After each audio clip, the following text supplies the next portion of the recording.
अब है 7th type, जिसमें हम देखेंगे रिकम्बेंट फोल्ड बना। इसमें क्या होता है कि हम एक रॉक के सामने देखते हैं एक ख़ास पैटर्न है, ख़ास चीज़ों से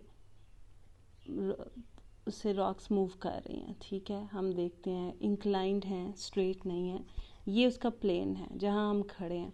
हम देखते हैं रॉक्स का जो लेयर्स हैं वो एक ख़ास एंगल पे हैं। होना तो यूँ चाहिए ना, माउंटेन यूँ सीधा, जहाँ हम खड़े हैं वहाँ से लेके सीधा यूँ होना चाहिए, लेकिन हम देखते हैं कि थोड़ा सा इंक्लाइन है, जैसे पिछली काइंड ऑफ फोल्ड में।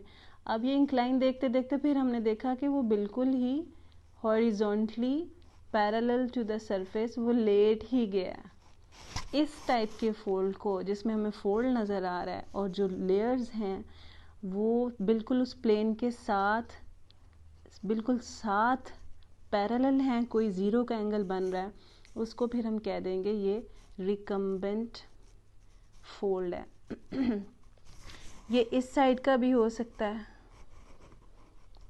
सरफेस पे, और ये इस साइड का भी, जैसे मैंने ये बनाया इस साइड का भी फोल्ड हो सकता है, कुछ भी हो, लेकिन पैरेलल टू द सरफेस हो तो वो रिकम्बेंट कहलाता है। अच्छा, 7th टाइप्स हो गई। इसके बाद है 8th टाइप में हम पढ़ लेंगे आइसोक्लिनल।